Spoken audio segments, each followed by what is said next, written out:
Tonight, the city of Lagos went agog as all routes. Be the first to know. From the north, south, east, west, and around Africa, we break the news.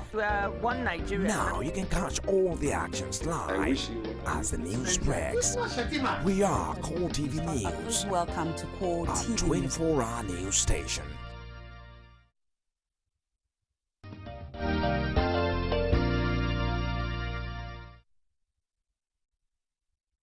Good morning and welcome to Core Digest. This is a current affairs discussion program which is live, and today we'll be looking at the trail of accusations between the DSS and the All Progressives Congress, which recently has been sparking of comments across the country from some concerned Nigerians. Why do these accusations come in the first place?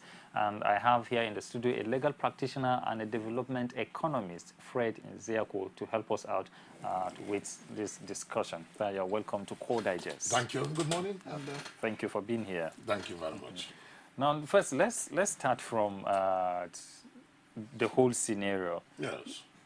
Why should we have this kind of trade of accusations in the first place? I think in the first instance, we may need to touch on one issue that is, I don't know when it started. Sometime in 1989, the then National Security Organization, NSO, the defunct NSO, was unbundled and split into two distinct but cooperating security organizations. One, National Intelligence Agency, which takes care of our external intelligence, and then State Security Service, which takes care of internal intelligence. And it is this same State Security Service that has been branded DSS, Department of State Security. I don't know when it took up that nomenclature. There was a law by way of decree establishing State Security Service. I don't know the law establishing the now called Department of State Security. I don't know at what point in Nigerian security history that name changed. If it is an AKA, if it is an alias, I wouldn't know. But I think it is important that State Security Service sticks to a particular name because it creates some form of impression that either a new organization has been set up or that the organization has transmuted in its name, and then if it transmuted in its name, has it transmuted in its activities? Has it left the job of state security to assume the job of the police? So this is very important and it is vital. And why I brought this out is because there is this same problem of trading of accusations between an organization of security, a security apparatus of government, that is not to be seen, not to be seen to be in the public domain. An organization that should be more of working on the ground to strengthen other security organizations that are seen in the public. Because there's always this synergy between the State Security Service and the police. Yes, the police has its own intelligence. The military has its own intelligence. All the security organizations, they have their department of intelligence. But then, the State Security Service is entirely, from top to bottom, all about intelligence. So, and most times, the duty of the State Security Service overflaps with the duties of other intelligence agencies, but the good thing about it is that there is always a synergy. There's always a cooperation. There's always a middle point. The whole essence is to ensure that Nigeria is secured internally. Nigeria is secured internally. And Nigeria is secured from external aggression. So I don't know when that nomenclature changed. But if you go to the headquarters of the State Security Service, aka DSS, it's still boldly written State Security Service. Boldly, from out to in. So I don't know at what point, whether it was such name was given to it by the media or given to it by the public. I don't know where it came from. But you still find operatives of the State Security Service wearing dresses, t-shirts, or shirts with the inscription DSS. So that is a question. That is a question that they need to clear. Do they have dual names? The essence of bringing out this is to be able to signpost exactly the role of the organization, because it's an organization established by law, and the law establishing it must have given it roles. And if such roles are being breached, it is at that point that you begin to call them to order. If those roles are not being kept, it's at that point that you begin to call them to order. So if they mix up roles and they mix up names, then there is need for some form of internal cleansing. But that is by the way. Now, let us interchangeably use both names. Department of State Security, DSS, and State Security Service, as meaning one and the same organization. All right? For the purposes of our discussion, for purposes of our dialogue. And then if anybody along the line has information that will help such nomenclature, we'll be very glad to have such information. Because from my own analysis, from my own research work, and from what is visible, even from the headquarters of State Security Service in Abuja, it is State Security Service. The law establishing is State Security Service. I have not, as a lawyer, I have not seen any other law establishing Department of State Security. If it is an arm within State Security Service, we should know. Okay, now let's look at the situation of the trading of blames. In the first place, yes, the State Security Service has been seemingly unseen. Yes. Unseen for quite until recently, when we begin to see, initially you can't even identify the SSS. Exactly. But now you can almost always pinpoint this is SSS and this is that. So, and then now we've gotten the security agency going into trading blood. Should a security agency be exchanging words, banter with either a group or a person in the society? Should there just be accusations? You did this, you do that. Doesn't the duty of the state security go beyond that? You just act. In one word, the answer is no. It is not in the purview. It is not in the realm.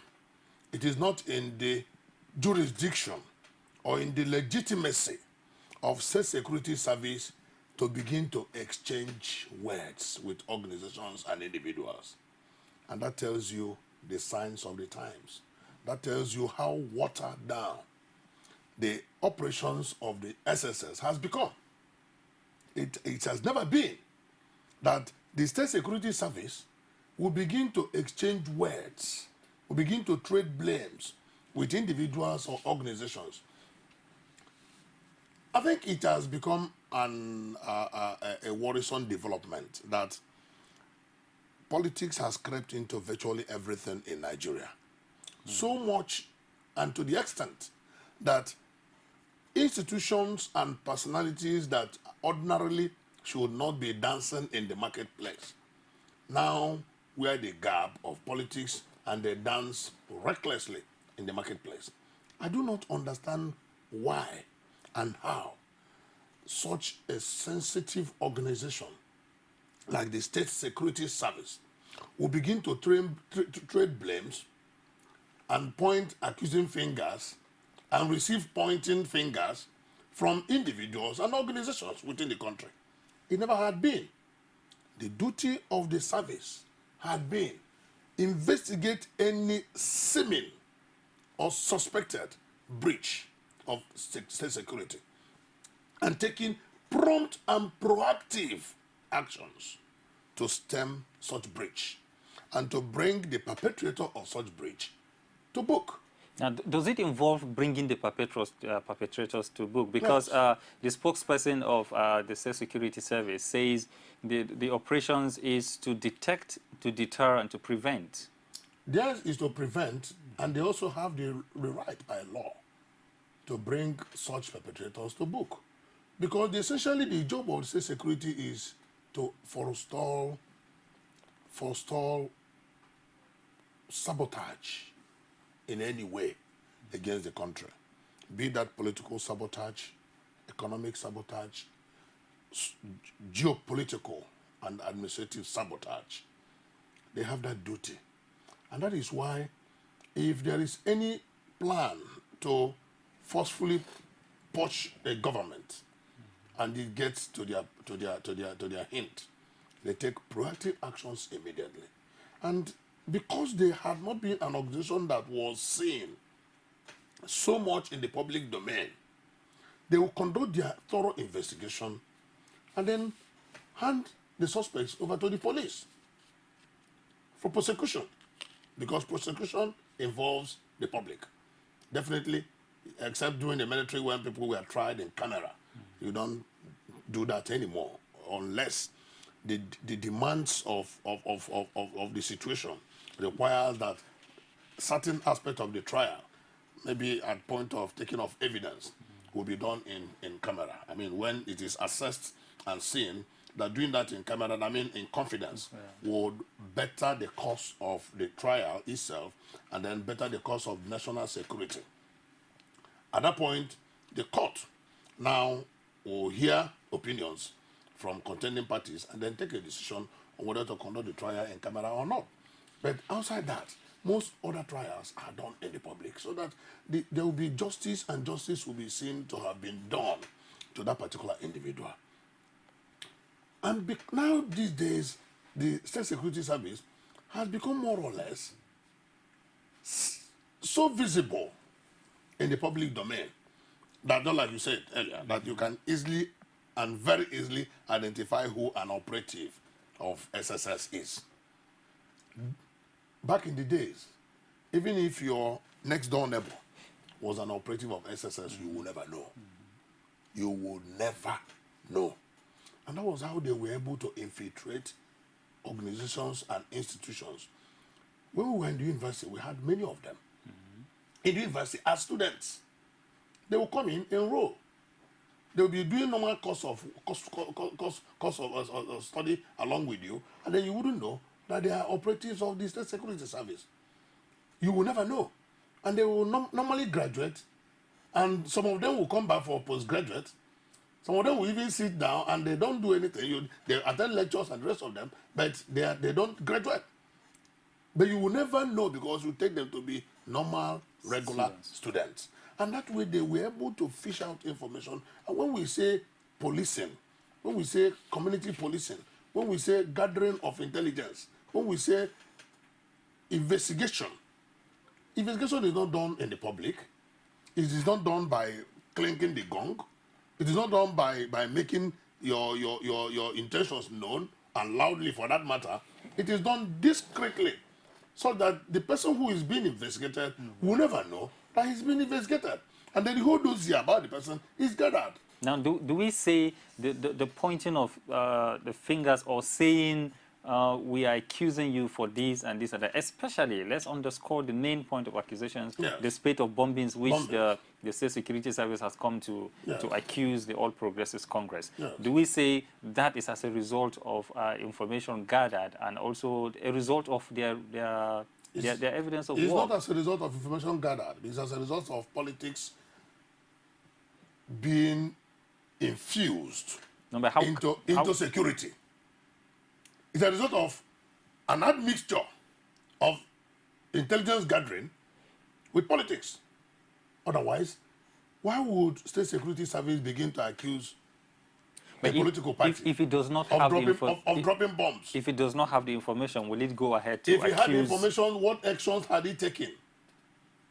What actions had it taken? Who and who have been arrested? Who and who have been prosecuted? It is not just mere mouthing that, oh, you are the one dropping bomb. And the other man will say, no, I'm not the one dropping bomb. You are the one dropping bomb. Is it not laughable? Now, these accusations started between the People's Democratic Party and the All Progressives Congress. They started exchanging blames and accusing each other of the bombing and yes, in the first instance, yes. It was politicians accusing one another and each other between the two parties. Yeah, so now that the security agency has come into it... That is why I said that the security agency has jumped into the public domain. Does that not show that it should be looked at? No matter how you look at it, the security agency has jumped into the public domain. It has worn the toga of politics. It has worn the garb of politics. Because what is expected of them is to begin to effect arrests, to begin to forestall those bombings, and to begin to bring those who drop the bombs to book.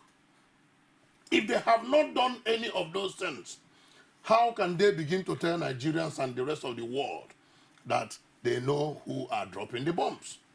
And how can they now jump into public arena, into political arena, and begin to take side with one political party or the other against the other political party, and begin to say, no, yeah, you are the ones dropping the bombs? How shameful has that been? Extremely shameful, because that is not, like I said, in the purview of State Security Service. It is a total derailment of what that organization stands for. Completely. They are not expected, supposed to jump into a public political arena. Not expected. So when it concerns, to take actions, when it concerns and not security, to begin to mount. Mounting is for politicians, when not for security organizations. When it concerns security, yes. Should, whether it is in politics or whatever system of life, yes, shouldn't the security agencies come into it to say what should be said? They should come into it, but they should have rules of engagement. They shouldn't just dabble into it like an ordinary politician who mounts the soapbox to canvass for votes. Like an ordinary politician who comes to give the people wishes that he knows he cannot fulfill. Like an ordinary politician who comes to give the people promises that he knows he cannot keep. That is not the duty of security organizations. Theirs is to be exact. Theirs is to be distinct. Theirs is to be specific. And theirs is to take action. Are the accusations not specific? The accusations cannot be specific because there's no way an institution can be dropping bomb. Who are the people inside that institution? A political party is an institution, for goodness sake, recognized by law as an institution of people who have legitimate right of ingress and egress, legitimate right of belonging and coming out, legitimate right of being registered and not being registered, legitimate right of joining the party and dropping the party tomorrow. If you say it is the party, for instance, that has been dropping bomb, who are the individuals? It has come to the issue of what we call in company law the concept and doctrine of lifting the veil. We have to lift the veil covering that political party and begin to access those individuals who the State Security Service say or know are the ones dropping the bombs. And then when you now begin to go after them, you go after them as individuals and not as an organization.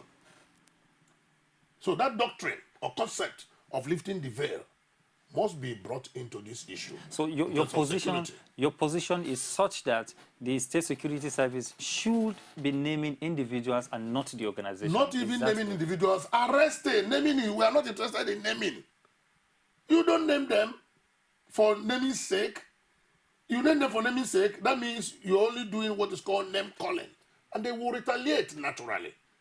And in retaliation, they will either say you don't know what I'm talking about, or they will tell you, we never did this, or they will tell you, no, it is the other Mr. A or Mr. B that has been doing that. Effect arrest.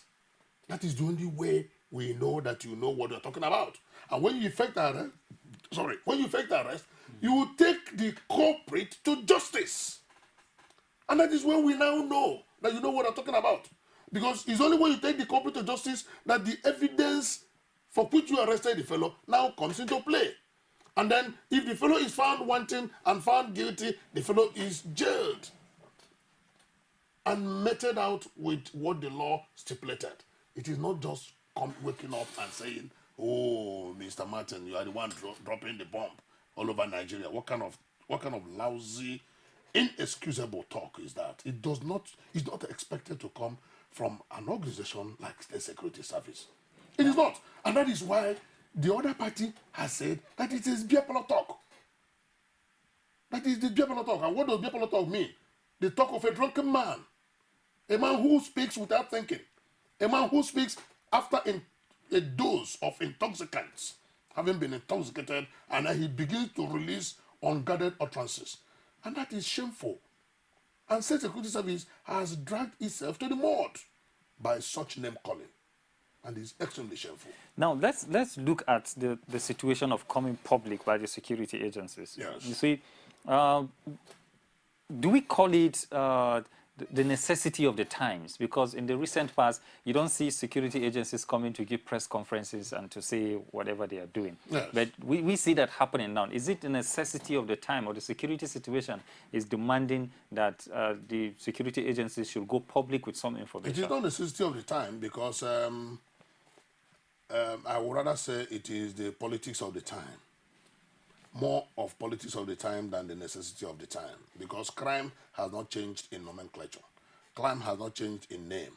Punishment for crime is still constant. And then how do you punish crime? Bring the person to justice, or take justice to the person. Okay, we'll take a break and then we'll come back to continue discussions at this time. It's been Core Digest, and I've been talking with Fred Nziako, a legal practitioner and development economist. We're looking at the trading of blames, accusations between the State Security Service, or the Department of State Security, and the All Progressives Congress. We'll be back to continue. Stay with us.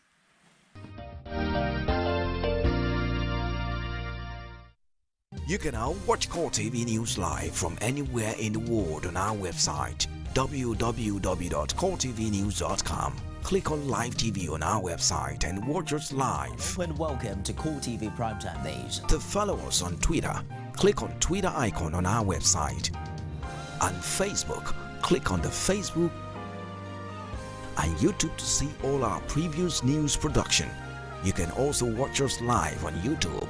Click Core TV, leave a space, then News. Core TV News, a 24-hour news station.